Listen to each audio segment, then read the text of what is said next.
আজকে চলে আসলাম আমার বড় মা আর বড় বাবার বাড়ি, অর্থাৎ আমার দাদির বাবা বাড়ি।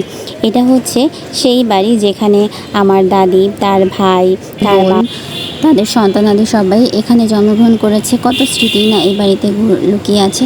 এই যে দেখছেন সুইমিং পুল, এই সুইমিং পুলটা আমার এক ফুপু চাচারা করেছে। তো সুইমিং পুলে এখন পানি নাই, সমস্যা নাই, পানি হয়ে যাবে। আর এই যে এটা ছিল বসার জায়গা, বাসার সামনে জায়গাটা কিন্তু বেশ সুন্দর। আর এই যে এটা হচ্ছে আমার চাচাতো ভাই, ও বাচ্চাদের পোলিও খাওয়াচ্ছিল আর সবাই যে বসেছিল আমি একটু ভিডিও করে নিচ্ছিলাম। এটাও আমার একটা চাচাতো ভাই। তো আর এই যে গ্রামের মহিলারা এসেছিল তাদের বাচ্চাদেরকে পোলিও খাওয়াতে, আর ভিটামিন এ ক্যাপসুল। তো এটা কয়েকদিন আগের ভিডিও ছিল, আমি যখন মাগুরাতে ছিলাম তখনকার ভিডিও এটা। আর এই যে আমি আমার চাচাতো ভাইয়ের একটু ভিডিও করে নিচ্ছিলাম। ও বলছিল যে আপু আপনি তো ভালোই পেজে ভিডিও করেন। তো যাই হোক, এককালে এইটা ছিল একটা জমিদার বাড়ি। আমার দাদির বাবা ছিল একজন জমিদার, আর আমার দাদি তার তার ভাইও এককালে এই জমিদারিত্ব করেছে যখন তার বাবা ছিল না। তো যাই হোক, সেই জমিদারিত্ব এখন আর নাই, কারণ সেই যুগই তো নাই, এখন অন্য যুগ হয়ে গেছে। তো তাদের ছেলে মেয়েরাই আছে, আমার চাচা ফুপুরা আছে, আমার ভাইয়েরা আছে। ছোটোবেলার স্মৃতিগুলো আসলে অনেক সুন্দর, তাই না?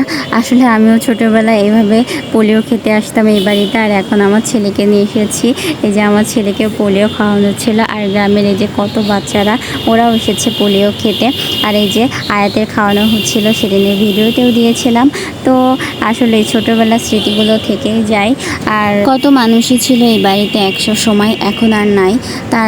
তাদের স্মৃতিগুলোই শুধু রয়ে গেছে। এই যে পিছনে একটা ঘর দেখছেন, ওইটা আমার ছোটো দাদির ঘর।